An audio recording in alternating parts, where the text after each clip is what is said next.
చాలా రోజుల నుంచి జరుగుతున్న చర్చ ఏంది, కవిత ఒంటరైందా అనేది చాలా రోజుల నుంచి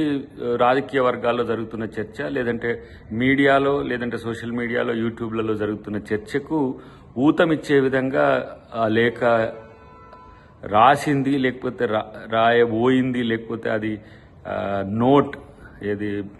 వివిధ మార్గాల్లో తయారు చేయడానికి కూడా ఈ రూపం ఎంచుకున్నది అని ఒక చర్చ అయితే సర్వత్రా వస్తున్న క్రమంలో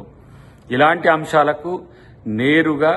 అది కవిత గారే సమాధానం చెప్తే తెలుస్తుంది, లేదంటే ఆ పార్టీ నాయకులు ఎవరైనా దాని మీద వివరణ ఇస్తే తెలుస్తుంది తప్పితే అంతవరకు ఇది ఒక లీక్ వార్తగానో లేకపోతే చెప్పాలంటే ఒక ఎత్తుగడతోని వాళ్ళ పార్టీలోనే వాళ్ళు ఏమైనా చేసిన ప్రయత్నంగా మనం చూడాల్సి వస్తుంది. అన్నిటికంటే ముఖ్యంగా బీఆర్ఎస్లో నాయకత్వం మీద పోటీ, నాయకత్వం కొరకు పోటీ ఈరోజు మారుతున్న క్రమంలో తామ వ్యక్తిగత ప్రయోజనాలే లక్ష్యంగా బీఆర్ఎస్ పార్టీ నాయకులు వ్యవహరిస్తున్న తీరు మాత్రం మనకు కనబడుతుంది. కాబట్టి మరి ఆప్షన్ దేన్ని ఎంచుకుంటాడు కేసీఆర్కి అది